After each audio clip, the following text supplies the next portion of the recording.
Hello students, पिछले video में हमने कक्षा 12वीं का अध्याय 1 पढ़ा था जिसका नाम था जीवों में जनन। अब हम अध्याय 2 पढ़ेंगे जिसका नाम है पुष्पीय पादपों में लैंगिक जनन।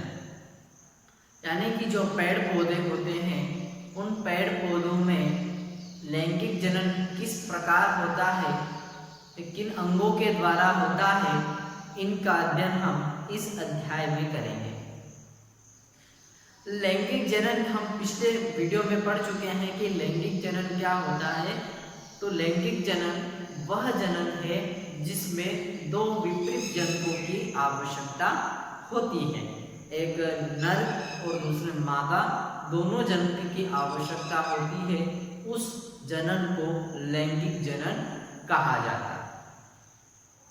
जो पेड़ पौधे होते हैं उन पेड़ पौधों में जो लैंगिक जनन है वह पुष्पों के नर जनन और मादा जनन के द्वारा उनमें जनन होता है। अब हम पुष्प की संरचना पढ़ते हैं।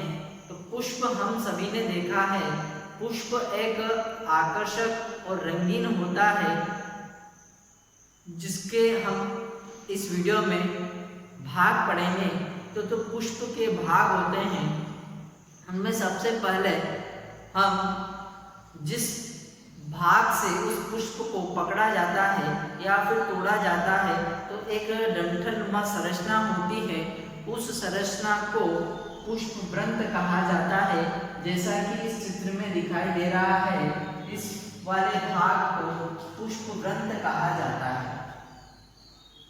अब हम दूसरे भाग की बात करें तो इस पुष्पवृंत के ऊपर हरे रंग की कुछ पत्तियां पाई जाती है, संरचना पाई जाती है, जिसको बाह्य दल कहा जाता है।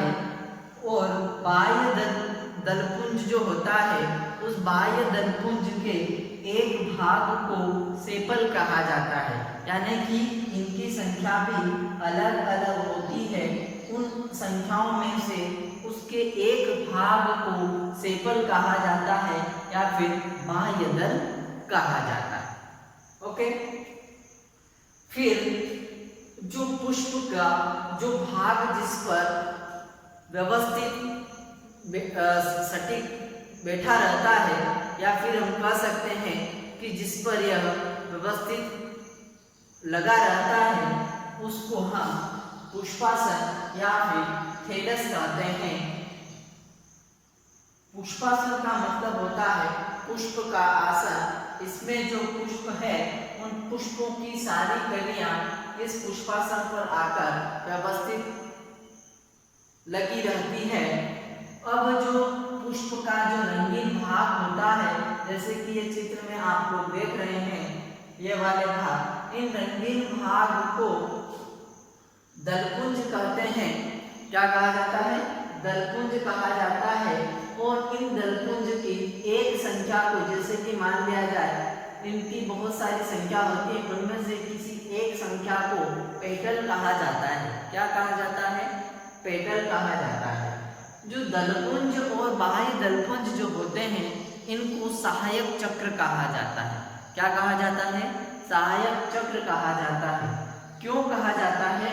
क्योंकि यह पुष्प के अंदर जो अंग उपस्थित होते हैं उन अंगों की रक्षा करता है, उन अंगों को सहायता प्रदान करता है। ओके, अब हम पुष्प के अंदर वाली जो संरचना दिखाई दे रही है आप लोगों को, ये मध्य में जो संरचना है यह पुष्प का गाइनेशियम है। क्या है? गाइनेशियम है, जिसको मादा जननांग भी कहा जाता है। मादा जननांग जो है 3 भागों से मिलकर बनी होती है। जो ऊपर भाग आप लोगों को दिखाई दे रहा है इस भाग को स्टिग्मा कहा जाता है या फिर वर्तिकाग्र कहा जाता है। फिर इसके मध्य में यह आप लोगों को लंबी संरचना दिखाई दे रही है। इस संरचना को स्टाइल या वर्तिका कहते हैं। फिर थर्ड भाग आता है जो चित्र में आप लोग देख रहे हैं, इस वाले भाग को ओवरी कहा जाता है या फिर अंडाशय कहते हैं। यह एक मादा जननांग है और इस ओवरी में अंड उपस्थित होते हैं या फिर अब हम ये जो संरचना दिखाई दे रही है इस पुष्प का अगला भाग जो आता है वो होता है एंड्रोशियम या फिर नर जननांग, जिसको स्टेमन भी कहते हैं। ठीक, ये भाग जो है उसको एंथर कहते हैं।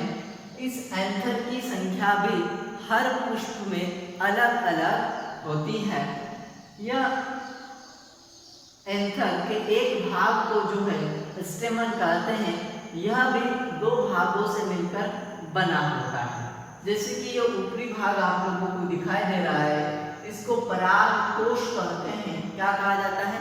पराग कोश कहते हैं। और पराग कोश के नीचे ये जो लंबी तंतुनुमा संरचना दिखाई दे रही है, इस संरचना को यूजिन या फिलामेंट कहते हैं, तंतु कहते हैं।